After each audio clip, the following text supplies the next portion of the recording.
welcome back to the Back Pocket 2020 Game Awards for Excellence in Video Games. I don't think I could call it the Game Awards. It's the Back Pocket Awards for Excellence in Video Games. It is a Game Awards. Yep. Let's call it a Game Awards. It's a Game Awards for Excellence in Video Games. And today's category is... Oh, I didn't expect this. And that is the biggest category. Thank you very much.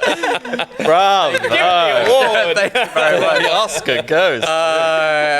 For the category for the biggest surprise, the game that we did not expect would dominate our attention, or a game that came out of nowhere. Just a game that when we look back at the year, that stands out as something where you go, oh.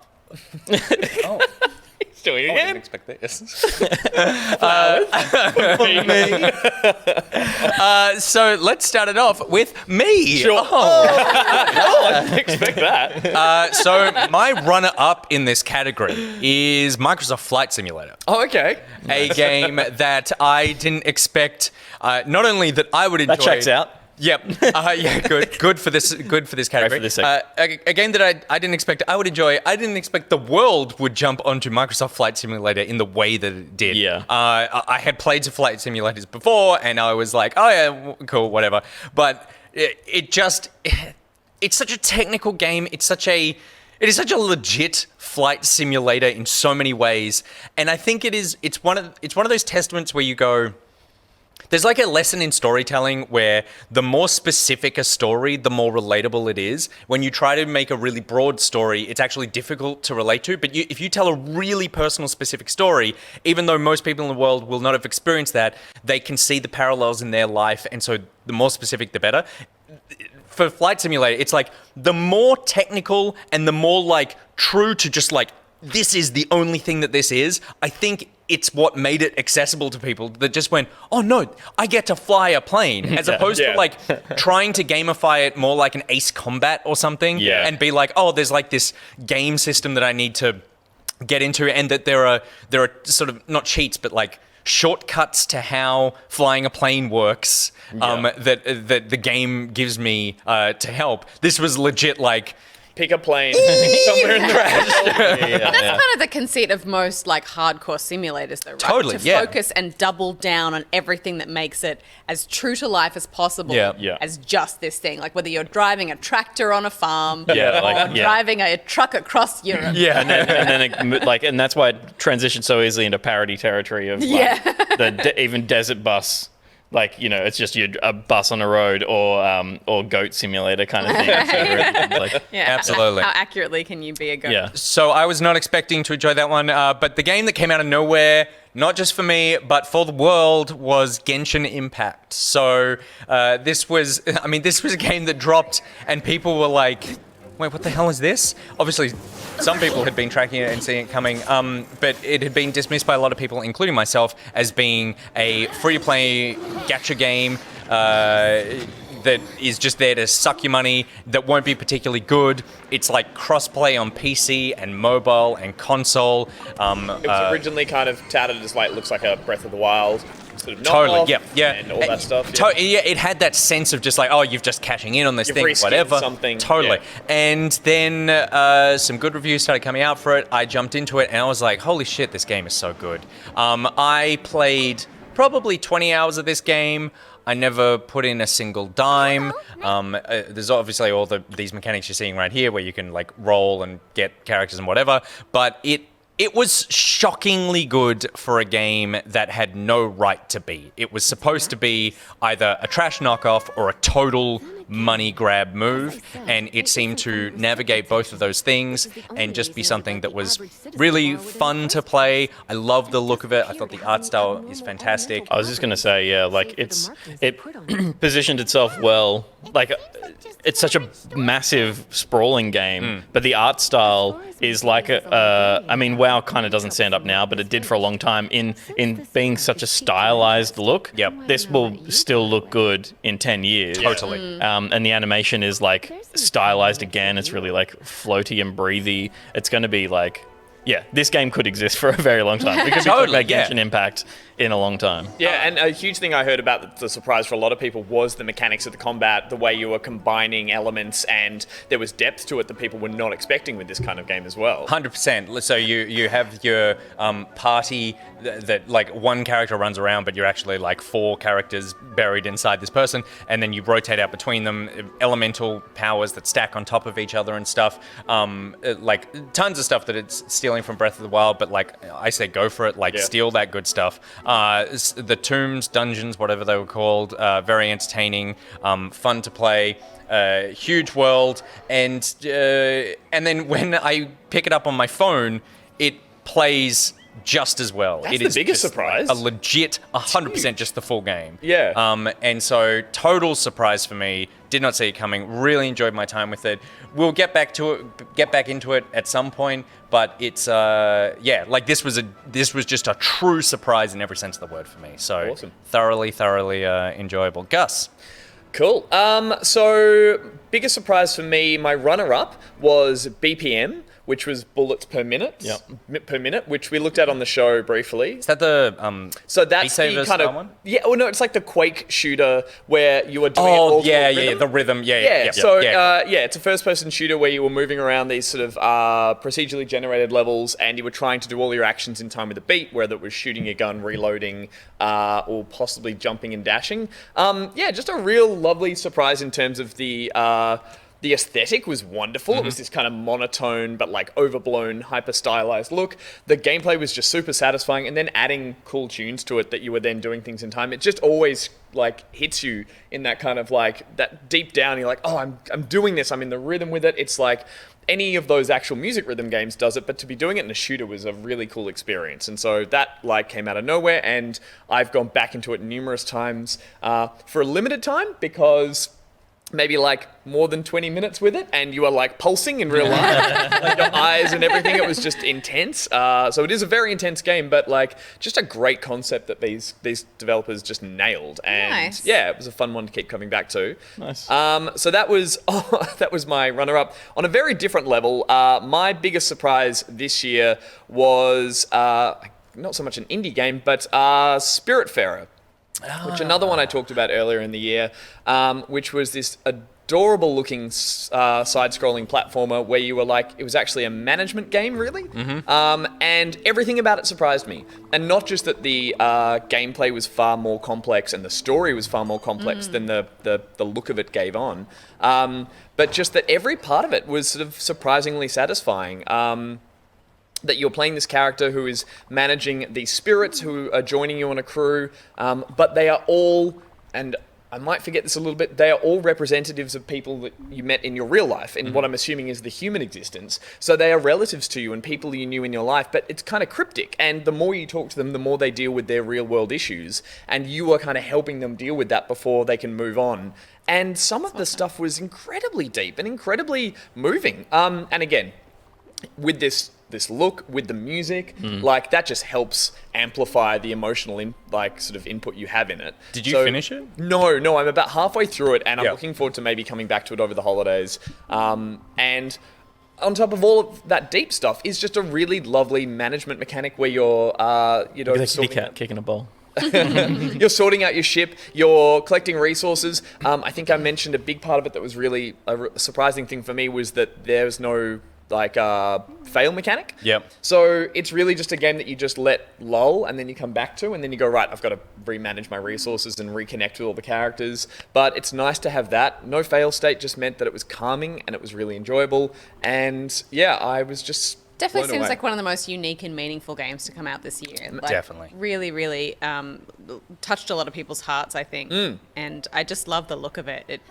It's a very, it's an art style and I guess just the kind of 2D format that just seems like something out of a picture book that I had as a kid, maybe. It's calming to play as well because of that as well. The way everything just smoothly... And perfect for the Switch, I imagine. So I actually ended up playing this on Xbox, I think, because I was like, this art style's lovely, and it would be great on a smaller screen, but when I blew it up on the full screen TV. Yeah. It just really like sung. It was beautiful. Sure. And everything about it is calming, is sort of meditative, and yeah, it was just a really lovely one that I'd kind of put off as maybe just like a cutesy platformer that's going to have some like, oh, this character's sad, so you will be too. It's like, no, there are characters that won't talk to you until you like connect with them, and then will talk to you about something that you're like, hang on, this is deeper than this. Like, you're talking about real world struggling, but it's done in such a wonderful sort of symbolic aesthetic that you're like, you've got to pay attention to it. And it was just super deep and surprising, and I'm really looking forward to getting back into it. It's on my list of things that I'm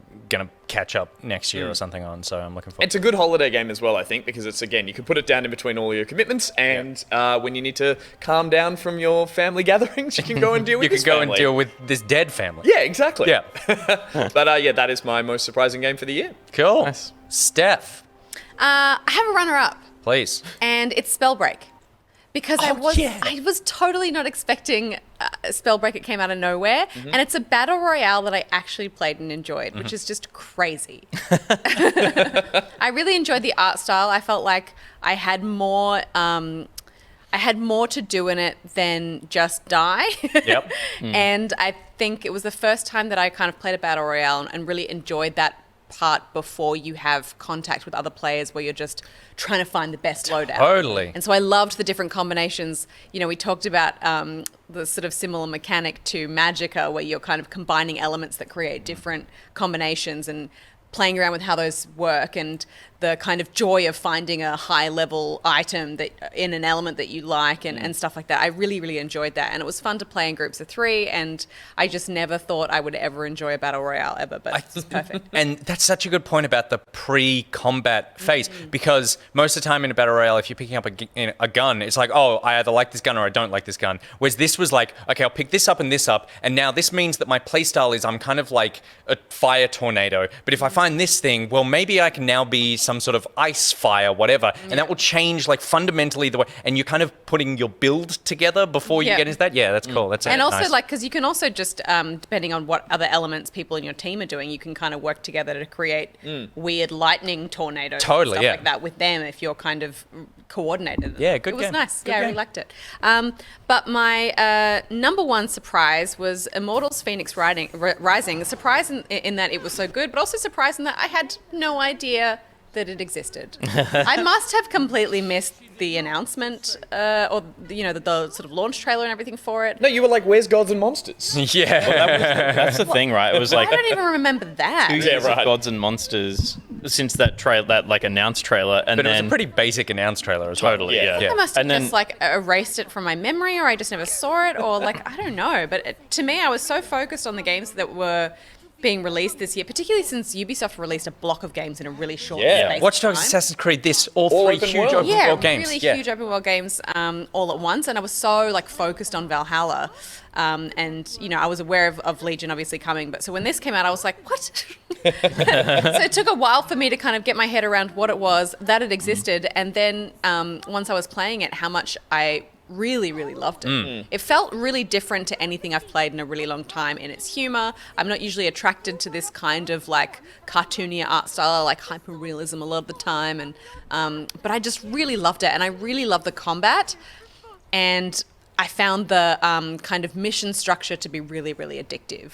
Like, they do a really great job. Like, in Ubisoft games, a lot of the time, when you talk about all the icons in the map, like, I find that stuff overwhelming, but it is also insanely addictive because you get really a sense of satisfaction in just clearing off a small area. And you're like, before I go to bed, I just want to like completely like close off this section. Totally. And then I can go to sleep happy that I've accomplished something. But it's very hard to stop at that because then you're like, oh, but I've completed this. But if I just get that one little extra bit over there, and then so you go, like opening up the map slowly. And this game does a really great job of that. So I really loved it. And with the mission structure as well, it's interesting because it was halfway through the game I went, oh, there's no quest log.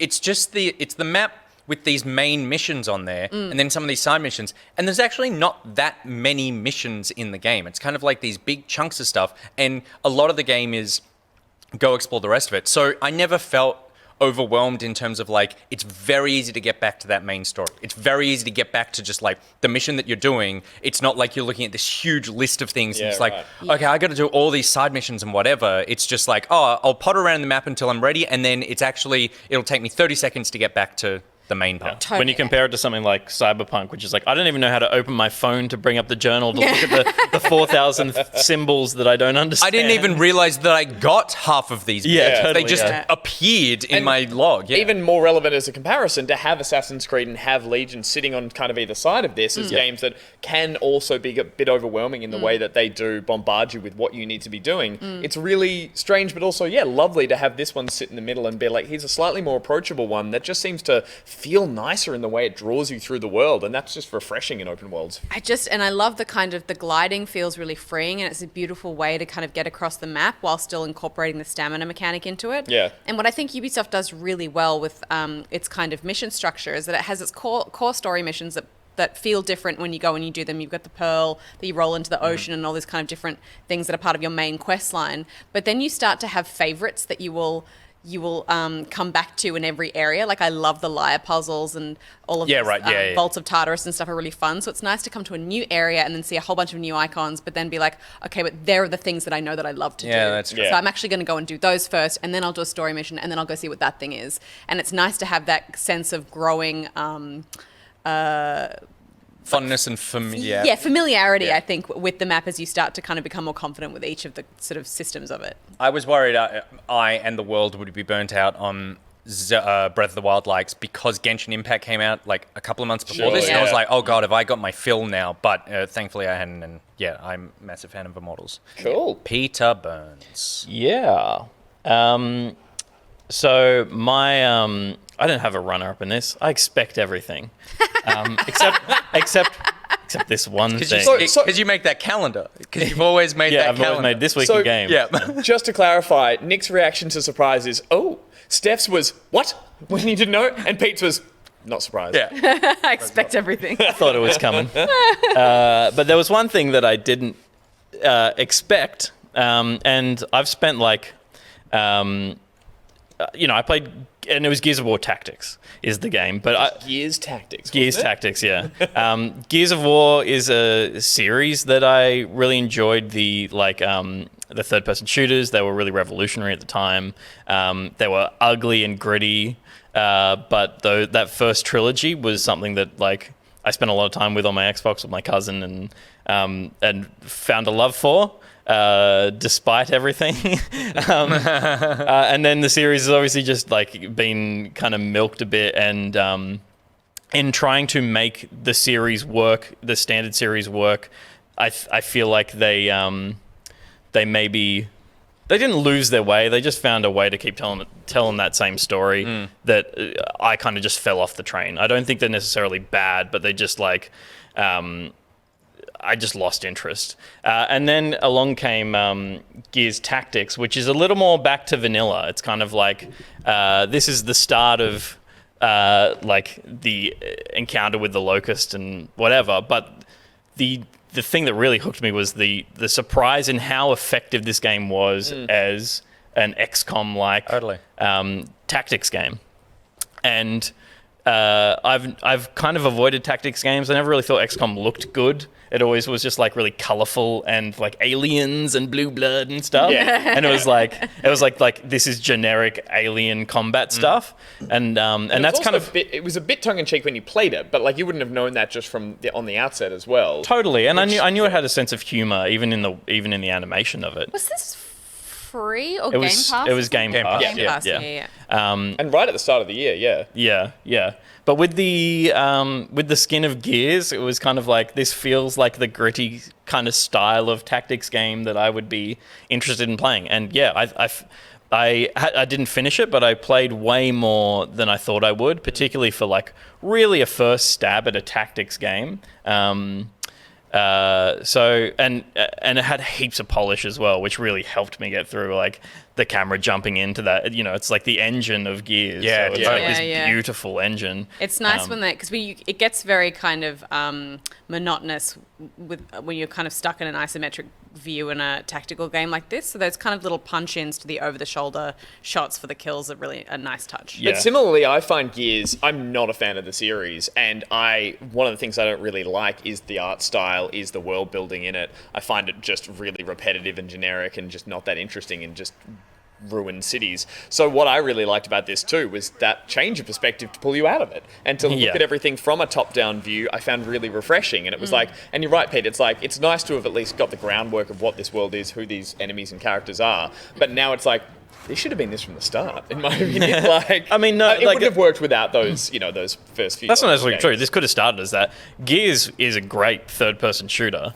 It's a really heavy, fat game. Yeah, it's so Again, why I want to get out of it. Whereas Bit this, again, just like mouse and keyboard, Yep. clicky. That's what I think about when I think of Gears 2. I think about how heavy it is. The Yeah, characters yeah. are wearing so much gear that Which is just, like, such clunky a to move triumph, around. though, isn't it? Like Yeah, a design yeah. that it doesn't just look like that; it feels that like way, that. yeah. And so they are great games, but this was just had enough of a hook to get me into a tactics game, and it's probably not the best tactics game ever made, but it is a very good one, and I was surprised that I enjoyed it so much and put some time into it. I seem to remember, because this was one of the games, for me, the first half of the year was kind of slow. Just one of the main ones that came out that I really enjoyed.